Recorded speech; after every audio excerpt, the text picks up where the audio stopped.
అధిక బరువు అనేక సమస్యలకు కారణం. సాహితీ యోగా ఆన్లైన్ క్లాసులో జాయిన్ అవ్వండి.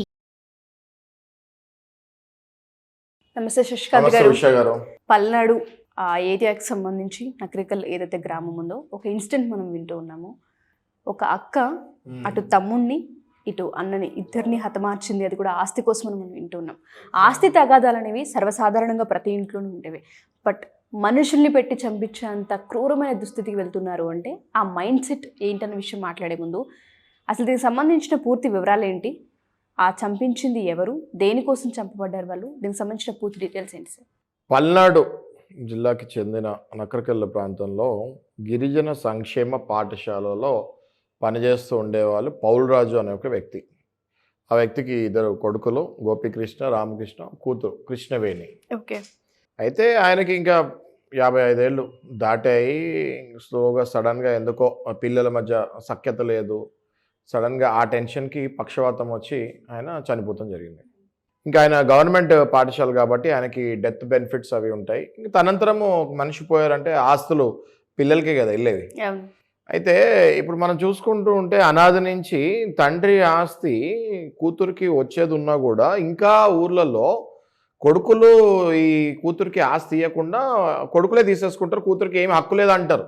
ఇప్పటికీ చాలామంది ఆడబిడ్డలకి అక్కడ తెలియదు నాకు కూడా సమాన ఆస్తి ఉంటుంది అని. అయితే అన్నదమ్ములకి తెలియదు, ఈమెకి తెలియదు. అన్నదమ్ములు ఏమనుకున్నారంటే ఇంకా ఆస్తి మొత్తం మన ఇద్దరికే అని డిసైడ్ అయ్యారు వాళ్ళు పంచుకుంటానికి. కృష్ణవేణికి ఆ విషయం తెలిసింది. తెలిసి ఇంకా నాకు రూపాయి కూడా వీళ్ళు ఇచ్చేటట్లు లేరు, మా నాన్న బతుకుంటే అట్లీస్ట్ నాకు ఇచ్చేవాడేమో, ఆయన సడన్గా చనిపోయాడు. స్కూల్ నుంచి ఆయనకి గవర్నమెంట్ స్కూల్ నుంచి ఆయన బెనిఫిట్స్ కూడా వచ్చే ఉన్నాయి. బెనిఫిట్స్ ప్లస్ ఆయనకున్న ఆస్తి ఏవో చిన్న చిన్న ఆస్తులే, వాళ్ళకైనా వేల లక్షల కోట్లు ఏమైనా ఉంటాయి, చిన్న చిన్న ఆస్తి, అదే వాళ్ళకి పెద్ద డబ్బు ఊర్లో. ఆ ఆస్తి ఇంకా మా అన్నదమ్ములు నాకేమి ఇచ్చేటట్లేరు, చిల్లి గవ్వ కూడా ఇచ్చేటట్లేరు అన్న విషయం అమ్మ గ్రహించింది. నిజంగానే అన్నదమ్ములు మొత్తం ఆస్తి వాళ్ళే తీసుకుందామని అనుకున్నారని ఈమెకి సమాచారం వచ్చింది. ఓకే. అంతే. ఆమె మరి ఎలా ప్లాన్ చేసిందో ఏంటో ఇంకా ఇన్వెస్టిగేషన్ అవుతుంది. కానీ నవంబర్లో ఒక ఆయనను చంపేస్తాం జరిగింది రామకృష్ణ గోపికృష్ణలో. ఇప్పుడు డిసెంబర్ 10వ తారీఖు ఇంకొక ఆయన చంపేస్తాం జరిగింది. చూడండి, ఊర్లో ఒక సోదరి ఇద్దరు సోదరులని స్కెచ్ గేసి సుపారీ ఇచ్చి చంపేస్తాం జరిగింది. చంపేస్తమే కాకుండా ఇప్పుడు దాకా ఇంకా ఆ బాడీస్ ఎక్కడున్నాయో దొరకలేదు. ఏదో కాలువలో తోసేశారు అని సమాచారం అట్లా తెలిసింది. ఇంకా ఎగ్జాక్ట్లీ ఎక్కడ తోసిందా అన్న విషయం కూడా ఇంకా తెలియదు. ఇంకా గాలిస్తున్నారు. ఆచూకీ ఇంకా బాడీస్ యొక్క ఆచూకీ రాలేదు. ఇది ఒక పెద్ద దుమారం లాగా మారింది. మనం హత్యలు అన్న తమ్ముడిని చంపుతాం, తమ్ముడు అన్నని చంపుతాం, లేకపోతే తల్లిని చంపుతాం, తండ్రిని చంపుతాం చూసాం. కానీ ఒక సోదరి ఇద్దరు సోదరుల్ని చంపుతాం అన్నది గత 2 ఏళ్ళుగా అయితే మనం ఎక్కడ ఇనలేదు. దానికి ముందు మనకు తెలియదు. కానీ ఇంకా ఈ లాస్ట్ 2 yearsలో అయితే ఇది ఫస్ట్ కేసు అని చెప్పుకోవచ్చు. ఇలాంటి కేసు ఒక భార్య భర్తని చంపుతాం కూడా మనం చూసాం. కానీ ఒక సిస్టరు ఇద్దరు బ్రదర్స్ని చంపుతాం అన్నది 100% ఇది one of the first cases అని చెప్పుకుంటంలో అతిశయోక్తి లేదు. చూడండి మీరు, అది జరిగింది. ఏ విధంగా అంటారు సార్? అంటే ఇప్పుడు తను చంపింది అని మనకు చాలా క్లియర్గా తెలుస్తూ ఉంది. ఎటువంటి పనిష్మెంట్ ఇచ్చే అవకాశం ఉంటుంది అంటారు? ఫర్దర్గా ఈ వీడియో ఎవరైనా చూస్తున్నా, సర్వసాధారణంగా నేను మొదట్లో చెప్పినట్టుగానే ఆస్తి వివాదాలు అనేవి అందరి ఇళ్లలోనూ ఉంటుంటాయి. కానీ మనిషి చంపుకునే అంత స్థాయికి దిగజారిపోతూ ఉన్నారంటే మన లాలో సెక్షన్స్ ఏ విధంగా ఉండే అవకాశం ఉంటుంది అంటారు? చంపడం అనేది అంత ఈజీ అయిపోయిందా? సెక్షన్స్ ఏం చెప్తున్నాయి? ఖచ్చితంగా ఇది ఇంతకు ముందు చూసుకుంటే ఐపీసీ ప్రకారం మొత్తం 300 కిందకి మర్డర్ కేసు కిందకి వస్తుంది. ఇప్పుడు బిఎన్ఎస్లో సెక్షన్ మారింది. ఖచ్చితంగా అది మర్డర్ కిందకే వస్తుంది. ప్లస్ ఈమెతో పాటు ఈమె ఎవరినైతే సుపారీ ఇచ్చి అపాయింట్ చేసుకుందో వాళ్ళ మీద కూడా అది మర్డర్ కేసే అవుతుంది. వీళ్ళకి లైఫ్ పడే ఛాన్సెస్ ఉంటాయి. కొన్ని కేసెస్లో అయితే క్యాపిటల్ పనిష్మెంట్ పడే ఛాన్సెస్ కూడా ఉంటాయి. ఈ కేసులో నేను అనుకునేది ఏంటంటే దగ్గర 20 ఏళ్ళ వరకు పనిష్మెంట్ పడే ఛాన్సెస్ ముమ్మరంగా కనిపిస్తున్నాయి. ఏం లాభము, ఈమె ఇప్పుడు చంపినా కూడా ఆ డబ్బుల్లో ₹1 కూడా ఎంజాయ్ చేసుకోలేని పరిస్థితి. చాలామందికి తెలియని విషయం ఏంటంటే ఉషా గారు, ఆ డబ్బు అనే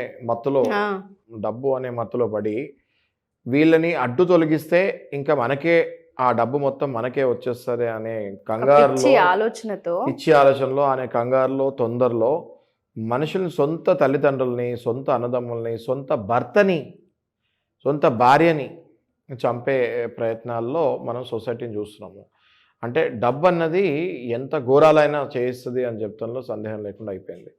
కృష్ణవేణి పరిస్థితి మనం చూస్తే పల్నాడు ప్రాంతంలో మనందరికీ తెలుసు, పల్నాడు ప్రాంతము వాళ్ళు రివెంజ్ తీసుకుంటానికి నెంబర్ 1 ఉంటారు.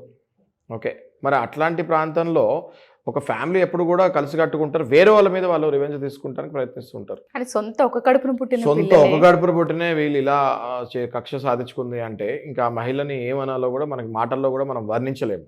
ఎవరికైతే ఈ వీడియో చూస్తూ ఉంటుంటారో చాలా మందికి ఆస్తి వివాదాలలో ఒకరికొకరి మధ్య ఘర్షణ ఏర్పడినప్పుడు థ్రెట్ ఉంది అని చెప్తూ ఉంటారు. అంటే ఉషా గారు, ఇప్పుడు ఆస్తి వివాదాల్లో చాలా మందికి తెలియంది ఏంటి, తెలుసుకోవాల్సింది ఏంటి అంటే అమ్మాయిలకు కూడా తల్లి కానీ తండ్రి కానీ తనంతరం చనిపోతే వాళ్ళకున్న ఆస్తి ఎంతమంది పిల్లలు ఉంటే ఆడ మొగ తేడా విభేదాలు లేకుండా అందరికీ ఈక్వల్గా వస్తుంది. ఇది చాలామందికి తెలియక ఇట్లాంటి కంగారుపాటు, ఇట్లాంటి తొందరపాటు చర్యలు చేస్తున్నారు తప్ప ఈ అమ్మాయి ఖచ్చితంగా తెలిసి ఉండదు. ఈ అమ్మాయి కోర్టులో కనుక కేసు వేసి ఉంటే 1/3 ఈ అమ్మాయికి కూడా వచ్చేది, 3 భాగాలుగా ఖచ్చితంగా అయ్యేది. వాళ్ళ ఫాదర్ దగ్గర నుంచి ఏదైతే డెత్ బెనిఫిట్స్ గిరిజన పాఠశాల సంక్షేమ స్కూల్లో ఎక్కడో పనిచేస్తున్నాడు ఆయన, అక్కడి నుంచి వచ్చే డెత్ బెనిఫిట్ కూడా వీళ్ళ ముగ్గురికి సమానంగా వచ్చేది, ఆస్తి కూడా సమానంగా వచ్చేది. ఒకవేళ ఇద్దరిని ఈమె చంపకుండా ఉంటే కోర్టులో కేసు వేసుకొని ఉంటే ఒక మంచి అడ్వకేట్ని అప్రోచ్ అయ్యి ఈమె షేర్ ఈమెకు వచ్చేది, వాళ్ళిద్దరు ప్రాణాలు కూడా బతుకుంటే ఈమె కూడా జైల్లో కాకుండా వచ్చిన డబ్బులతోటే ఈమె హాయిగా ఉండేది. తెలియక, చట్టం పట్ల అవగాహన లేక చాలామంది చట్టాన్ని చేతిలోకి తీసుకొని దుర్వినియోగించుకుంటున్నారు. అదే చట్టం పట్ల అవగాహన ఉండి ఈ అమ్మాయికి తెలుసుంటే ఖచ్చితంగా వాళ్ళిద్దరిని చంపేది కాదని నేను అనుకుంటున్నాను.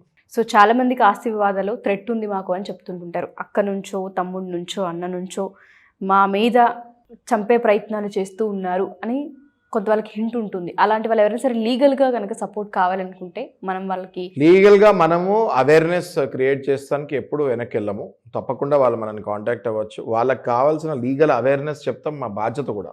సో ఖచ్చితంగా వాళ్ళు కాంటాక్ట్ అవ్వచ్చు. థ్యాంక్ యూ అండి, థ్యాంక్ యూ సో మచ్.